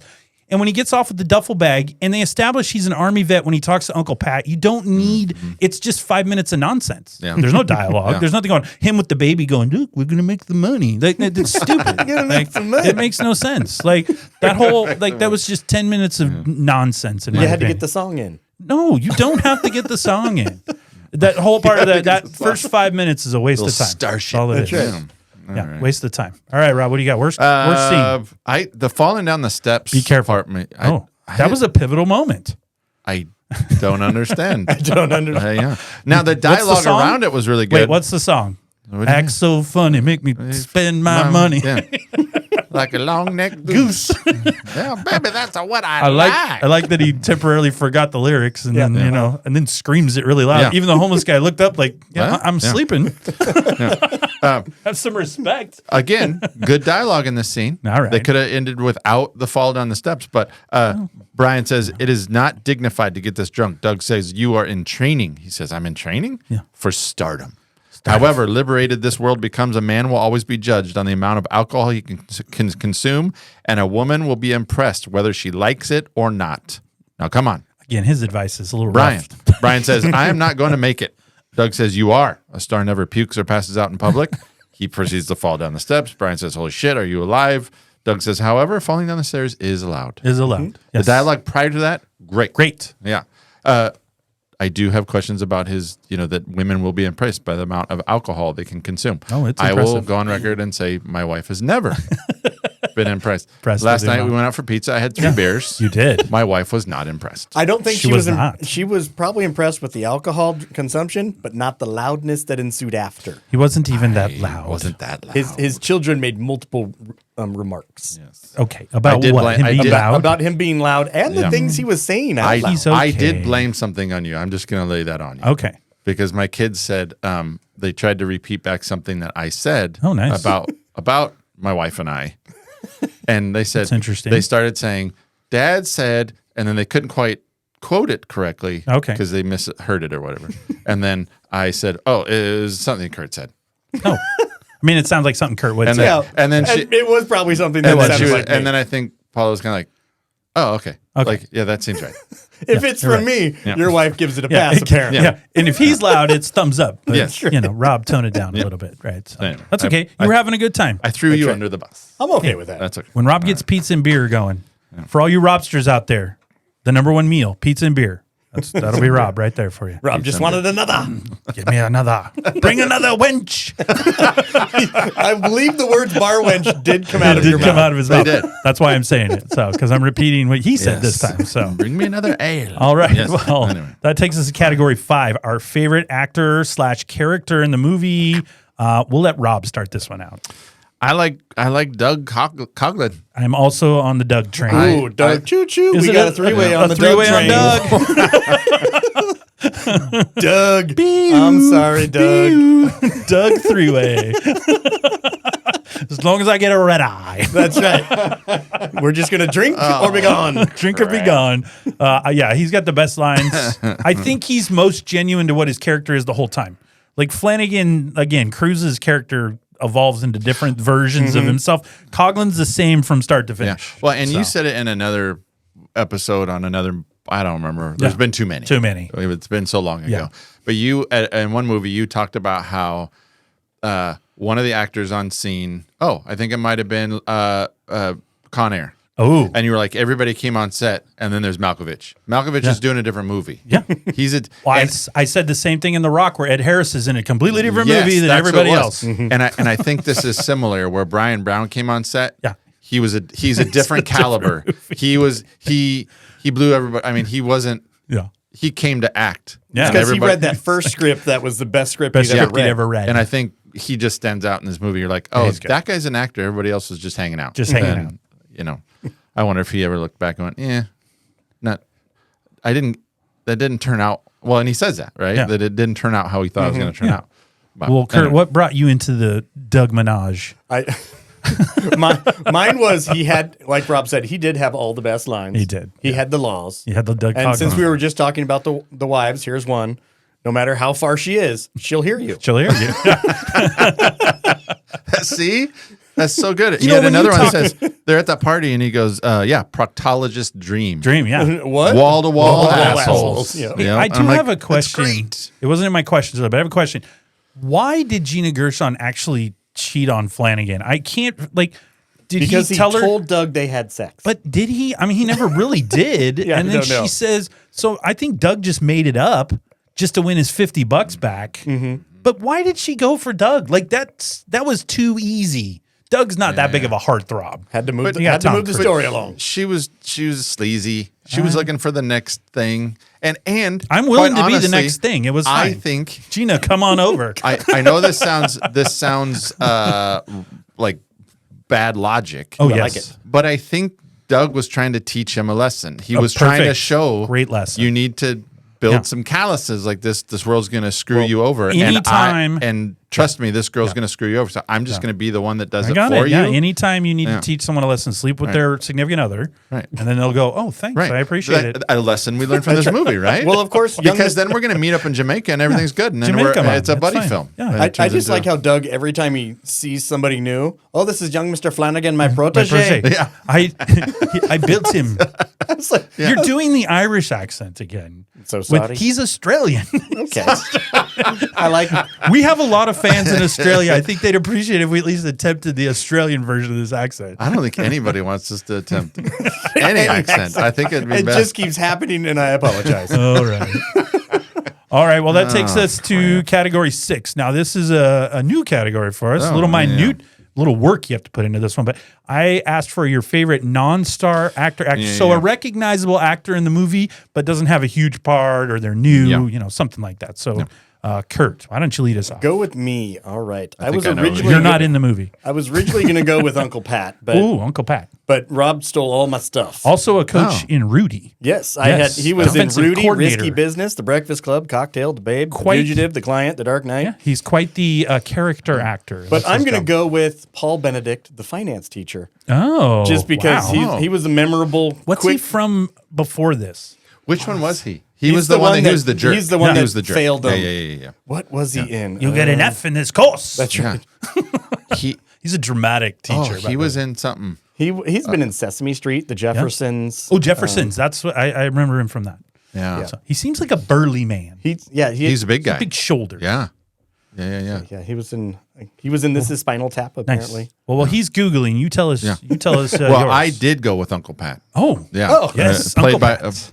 played by Ron Dean. Yes. All the things you just said, and I just put the voice of reason. I think he was kind of the glue in this movie. He started with him at the bar. He went back to him when he found out he was pregnant. He ends with him. He's Uncle Pat's his dad, basically. He got was his it, yeah. adopted dad, and And I think that I wanted to go with him originally too, just because, like you said, he was kind of like he basically told you the whole story right at the beginning. yeah, he did. Even the part about dumping her when she was pregnant. That's right. Real quick. She doesn't want nothing. Get out of there. my favorite Uncle Pat line was servicing all the widows in the neighborhood. Oh God. Yeah, Come on, Pat. Pat was rough, man. That was rough. Yeah, and I quite honestly would have liked to have seen this movie tease a little bit more out about Brian's background and upbringing. No. I do. I think I do. I think it would have You're been. trying to go way too Dad far. had a in this bad thing. job and arthritis. Yeah. You're Mom's digging way too apartment deep got- into this. Look, I just want to I think see it some could've been bottles fly, Yeah. and I want to see some ladies, and this is all I need. I Give me just the need Jamaican flair bottle. bartending. That's all I need. Flair and some bartending. ladies. So, well, mine is Gina Gershon. So, look, this is her first major role. She'd been in Pretty in Pink, some others, but I'm just gonna make it simple. She is 80s hot. Everything's working here. She's got that bright pink lipstick. She's wearing one long earring, one short earring. The hair's teased. She's very ticklish. She is just very ticklish. Yeah, I was going to ask you, her style, I love her style. coitus style. Oh yeah, She's kind of all over the place. Well, no, that was because Tom Cruise was tickling her. yeah. It was a real thing where Tom knew she was ticklish. Tickled her until they fell off the bed, off the and bed. that just happened to be the same But thing. Rob makes some points. There's some odd. I mean, I think they're reading the Kama Sutra because She's a flailer. He's coming out in the wrong side. Sometimes Some you go things going on. top to bottom, bottom top to to top. bottom. Yeah, we slept front to back. I don't know. Yeah, He was just thirsty. He had to come down. I guess I was trying to like imagine in my. Yeah, that doesn't work. She sells kind of being geometry doesn't. It'll work. Don't worry. Okay. Well, There's always a way. I will. We'll go over it later, Rob. No. Oh, no, I just think she sells I'll do being our best like Mooney drawings. We'll do for it. Our ya. best Mooney drawings. I think she just is perfect 80s trash, yuppie, perfect at that time. And she looks good. There's nothing else you can say about it. So, all right. Well, that takes us to category 7. Worst actor / I think we're gonna actress in the have movie. Another Minaj. I think we might have I'm a going to Minaj. go first on this one. Okay. We'll see. We'll see if we have the Minaj. So I'm going with the actress that plays Doug's wife, Kelly Lynch. Also a prominent actress in Roadhouse. Yeah. She but was better this in case- Roadhouse. Yes. And you have her as well? I have Kelly. I do not. Okay, so we'll talk about it's a her real two-way. quick. She's really she's already kind of bad throughout the movie. Her delivery is not great, but when she does that part at the apartment where she's like, "You're scared. You're just scared." That's awful. That looks like a high school play That was or another something bad like that. line That where was really she says, bad. "I can't get with my old man, my friend's old lady." Well, and she says, "What am I supposed to be with one man the rest Because, of my life?" it's called marriage. I'm like, what is going on right My now? Great favorite writing. line of hers when they're in the Bahamas at a bar, and she goes, "I've never seen a club with such intense dance vibes." Yeah. And it's not even going. Her delivery is Those just aren't dance vibes. terrible. I'm She's not awful. a dancer, She's and those horrible. weren't dance When, vibes. when we did the bad lines earlier, I was like, anything she said. Well, she's Anything. openly making out Just- with people. Yes. But I With her will husband say there. that Yeah. when they're on his boat or his yacht, she comes down the steps Oh. wearing that black like floss bikini. yes. And you're just like, Hello. oh, she got extra swimsuits. Elizabeth Shue, you get one black one piece Elizabeth get- Shue had whole yeah. time. She had the rest of the fabric. Yeah, I you will get the say one though, piece. Kurt had originally watched an edited version because it's free Oh, on yes. TV, but then he got the actual version. It was on sale on Amazon last night. And when they're in the $4. waterfall, Oh, I paid $9. when they're in the waterfall and then they end up on the beach, Yeah. coitus. Yeah. Coitus. We do get some great New York side boob. Yeah, a lot from Elizabeth Shue. Elizabeth Shue. My wife was watching. She's like, "Well, she's quite top heavy." That's what she said. That was what she said. And Tom was just going, "Oh, fall over." Fall over. I can hear your wife saying that. It's funny. Top She's heavy. quite top heavy. No, that just sounds like we're getting old when like, how am I? Oh, She's my. quite top heavy. She's quite buxom. Wow. She was just. That's why they had that one piece strapped down on her to like right. pin her into place. That's right. Okay. They didn't want too much going on. I just want to be in wardrobe. Elizabeth Shue, like, could I get another swimsuit? Nope, the one piece black is perfect for you. All right. Everyone else in the movie, the girls are all kind of dressed nice.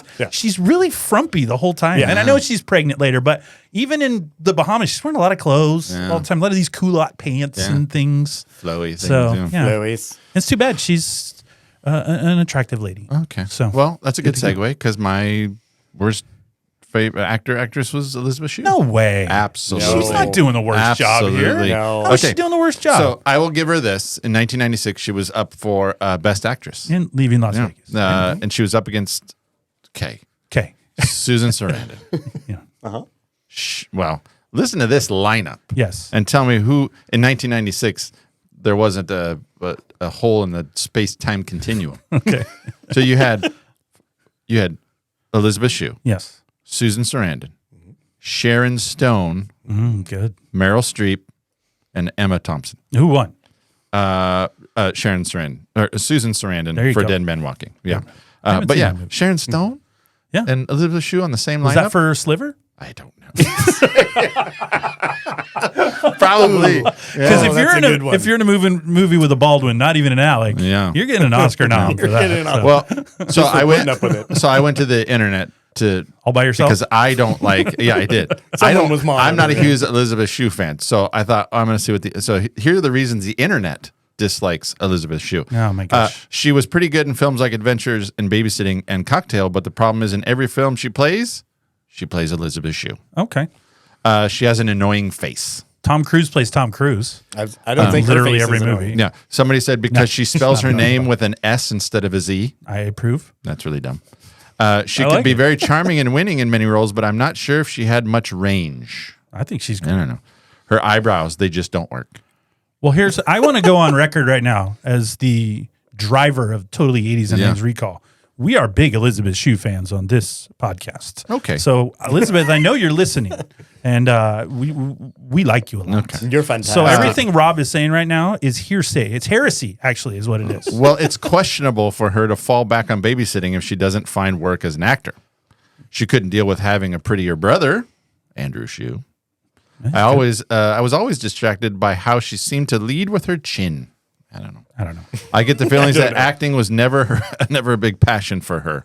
I think we've had enough Elizabeth Shue And then hate from you today. the name's Mooney, not Monet. Just the way she delivered Well, that I line. know that wasn't a good Stupid. line. I got it. All So, right. she's not a good actress. I think she's outside of fabulous. a couple lines. I If think you ever she's saw her pretty on good. CSI, she was not great. She had some good quips when he was like, "I bet you thought you'd never see me again." She goes, "Hoped is a better word." Yeah, that was a good delivery. yeah. I like that. That was a good zinger. Compared him to a dog. That's right. She was, at least a dog would be loyal. Loyal. I always that scene where she's yelling at him. She's smiling half the time. So I'm Yeah. like, she's never really mad at him. No. she's That's right. just like, I don't know what. I didn't understand how She's it not a works. good crier. You got that changed, sir? scene in that hallway where he punches the Yeah. clerk, and then she just kind of does this weird thing up against dramatic. the wall, like It was dramatic. Oh, whatever. Imagine being in your apartment, fighting with your dad, fighting with the doorman.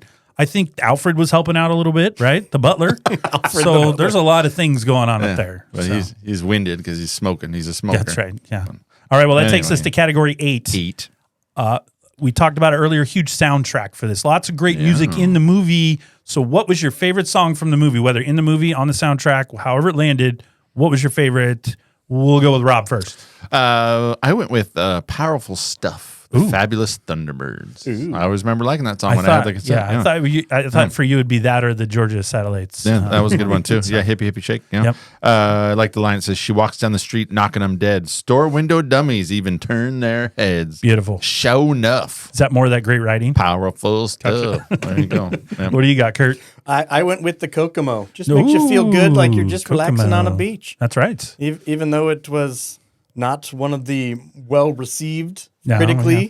For It the was Beach nominated Boys. for a Grammy though. Nominated for a Grammy. It Number was, one hit. but it's Blender's top 50 I worst know. songs. I like it. Dallas Well, that's Observer's all 10 right. worst songs, but I think like it's it. fun. But when you sing it, when it comes on, you sing it. You I think know it's it. fun. Yeah. Plus, So. like you said, it's got the Stamos in the music video. Can't go wrong with Uncle Jesse. That's right.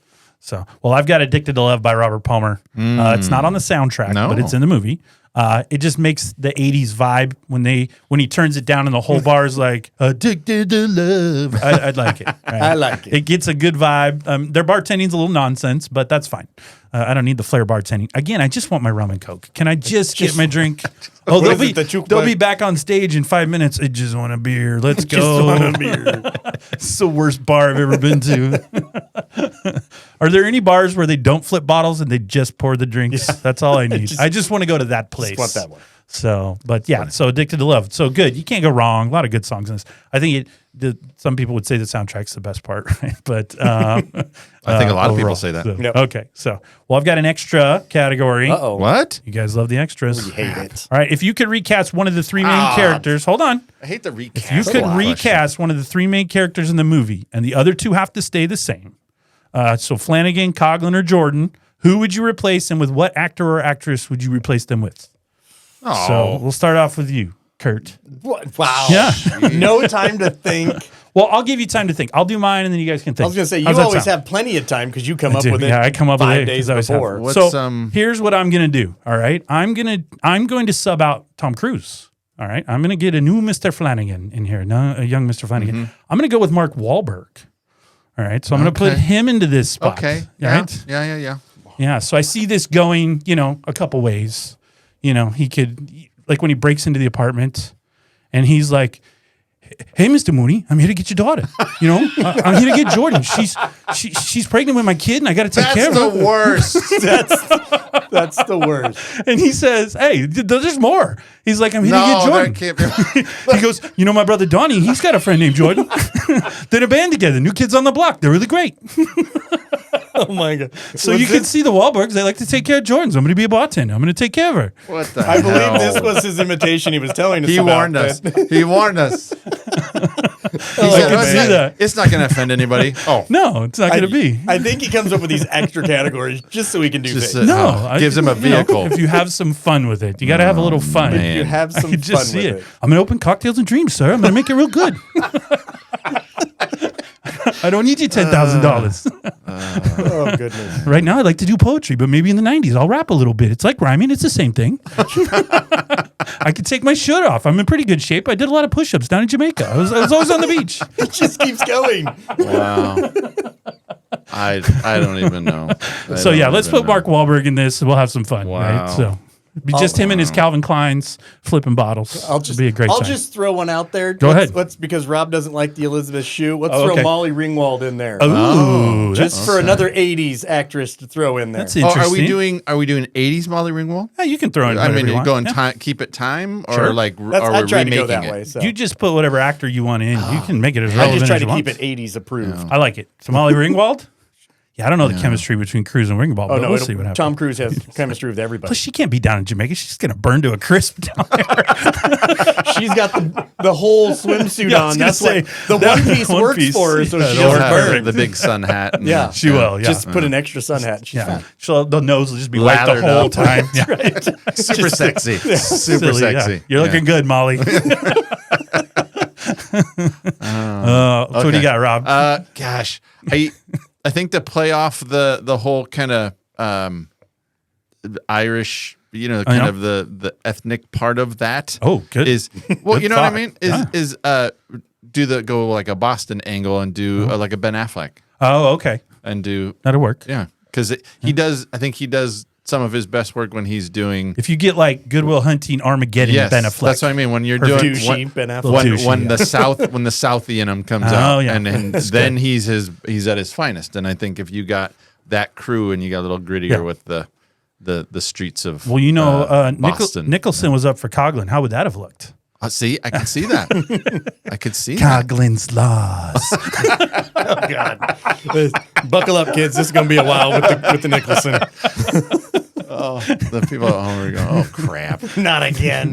No Brolin in here. Oh, okay. All right. That's yeah. probably enough substitutions. Yeah. Okay. So, final judgment. So, you get to weigh in one last time. Is it good because it's of the 80s nostalgia or just a complete train wreck of a movie? And you have to defend your position. So, let's start with you, Rob. Okay. Yeah, I don't think it's a train wreck. Okay. I quite liked it. I think it has a place in 80s cinema. I think nice. Because I think it hits all the marks of an 80s movie It does. and That's good. 88 and all the kind of things that were going on at the time culturally and capitalism, all those things. I think it could have been better though. I think the storyline was really good and I think the writing could be better. I think You've said 100 times the writing was fantastic. Nope. I Could do be better. I think You're so confusing today. but I think it got cut apart and All right. reshot, and I think there was. I don't know. That's I don't relevant. think it turned out to be the movie that it could have been. I think All it right. could have been actually a really, It really, had really good potential. movie. Yeah. What do you got? I got it's not complete garbage. Okay, good. It's little garbage. It's got its spot for 80s. Yeah. But it's just choppy. Okay. Just like you said, the chopping it up, it didn't flow as well as I wanted it to. But Yeah. you can still watch it, have a good time. Soundtrack helps. So that's me. The good time is where it's at. So for Yeah. me, look, is this going to win an Oscar? No. Is it written that well? I don't really think so. Again, the editing sucks. He's got different length of hair throughout the movie. Some of the scenes are a little issues. funky. Yeah. But I just turned my brain off for an hour and a half, and it's just fun. The bottles are flipping, good music. Yeah, some pregnancy stuff and all that, but it all works out in the end. It's It all all works good. out. It's fine. So, hey, we did want a fun fact. Kurt and I, we were watching the movie. You know Bonnie. We talked about her earlier. Bonnie. She's like the cougar he was capturing, right? We looked her up, and Kurt and I were astounded. She was 33 when she filmed this movie. I thought she was like a 45-year-old lady that he was supposed, like a cougar he's supposed to be going after. She's like 5 years older than Tom Cruise. And she's passed away, I believe. I think I did. I do. I confirm that because the last time we did a show, you said, "Oh, I think he's dead," and then he turned out to be quite alive. So I'd like to not quote those things if it's not true. So well, for a long time we thought Roxette was still alive. I think that was bad on us. Bonnie did die She did June die. 14th, 2021. There you go. Yeah, so, well, R.I.P. But I mean, she didn't have a lot to work with in this movie. But I just think it's nostalgically fun to watch, and I just have fun with it. And I'll always go back and watch it. So, but I actually had one other person. So my son, my 17-year-old son, watched this with me, and he'd never seen it before. So he is he's a perfect canvas to go. What are we doing here? And as a person who didn't grow up in the 80s, he's looking at this and going, "What?" I asked him to write a review. Yeah, he wrote a review. So I'm going to read it. It's actually worded decently, so that's good. He does All words. Right. At first glance, I thought that Cocktail was the forgetful movie from the 80s that displayed one of Tom Cruise's poorest performances on the big screen. After watching this film and Googling how well this movie did, I don't think that it gets enough credit for how enjoyable it is. This movie showcases nearly every side of Tom Cruise's dashing and emotional personality through a roller coaster of events. Albeit the general plot and goal of the movie sways a bit towards the end, quickly shifting the focus of the film from the lighthearted interactions between Brian Flanagan and Doug Coughlin in the bar to rom-com-esque events between Brian and Jordan. Overall, the movie has some questionable moments throughout the whole thing, but I think this is a very good film to watch with friends and family and have fun. A solid 7 out of 10. P.S. You probably will mention it, but don't forget to talk about Tom Cruise's frequent hair growth and loss in many scenes throughout the movie. So that was his review of Cocktail after watching it one time with me. So. Well, my nephew can. Great job. Take my spots. See you later, boys. No, I would like. I'm going to go on record and say I would like more reviews from him. Oh, okay. I would. I'm going to bring those to the table. Because unlike the movie, Connor was well written. So here we go. We will have a new segment. We'll call it Connor's Corner. I like it. I like it. We'll get him a button, and then I'll read his reviews. Yes. And here's what I like about it. I like it because of what you just said. He didn't grow up in the 80s. Nope.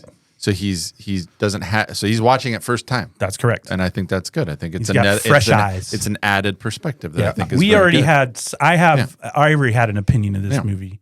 Now you were texting me many times. This is a bad movie. This is a bad movie, and then you did not think that here that much in the end. Yeah, it's lovable garbage. It's lovable garbage. Okay, we'll go with that. Yeah, I do like that. I do. Well, I think that covers everything you would ever need to know about Cocktail. You guys got anything else? I do not.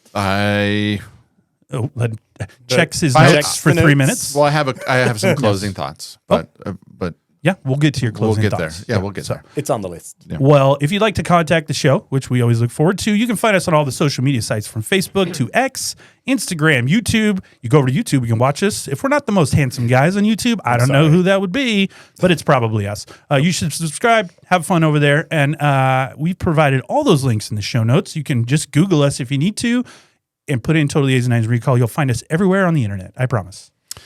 You can also find us at our website, Totally 80s 90s Recall at podbean.com. And finally, feel free to email us at 80s 90s Recall at gmail.com, where you can ask questions about current or previous episodes, suggest future show ideas, or simply just say hello. We like to be greeted and talked to. We like to be greeted. We get lonely sometimes. We do. Yeah. We look forward to hearing from all of our loyal listeners throughout the world. All the land. Very good. Yes. And in this case, particularly maybe Australia. With Brian Brown being in the old Cocktail. That's right. Yeah. All right. Finally, if you enjoy the show, please take a quick moment to give us 5 stars and write us a review. It goes a long way to help grow the show. Also, we have a merchandise store, which you can find in the show notes or on our website, where you can find things like t-shirts and coffee cups. They're just for fun, to give you a chance to show off what a big fan you are of Totally 80s and 90s Recall, whether that's no fancy goodbyes or to flex about being a robster. Ooh, being a robster. Flex. We don't need no stinking rules. We don't. With all that, you think we're getting to the end. We are almost there. But Rob has what we call closing thoughts. Oh, button. Deep thoughts with Rob. Yes. Hey, so what I wanted to do, because what we didn't really tease out is, so producer, screenwriter, former Sony story analyst, and blogger, Ken Miyamoto says that this about Coughlin's laws. The character of Doug Coughlin drops some bar wisdom on this lad throughout the film, bits of wisdom that he calls Coughlin's laws. Quote, Douglas Coughlin, logical negativist, flourished in the last part of the 20th century, propounded a set of laws the world generally ignores to its detriment. Here they are, accompanied by how you can apply them to your life. Ooh. Okay. He says, drink or be gone. It means to cut all the bullshit and just get down to business. Anything else is always something better. I like that one. The grass is always greener on the other side, but that doesn't necessarily mean that it's really better. It seems that way when you're in a situation you want to get out of, whether it be a relationship or job. Next one. Never show surprise, never lose your cool. This is self-explanatory. You can apply this to your job interviews, negotiations, etc. Next one. Never tell tales about a woman, no matter how far she is, she'll hear you. She'll hear you. It can apply to men, women, coworkers, peers, classmates, etc. When you talk behind people's backs, they'll always end up finding out. So don't do it.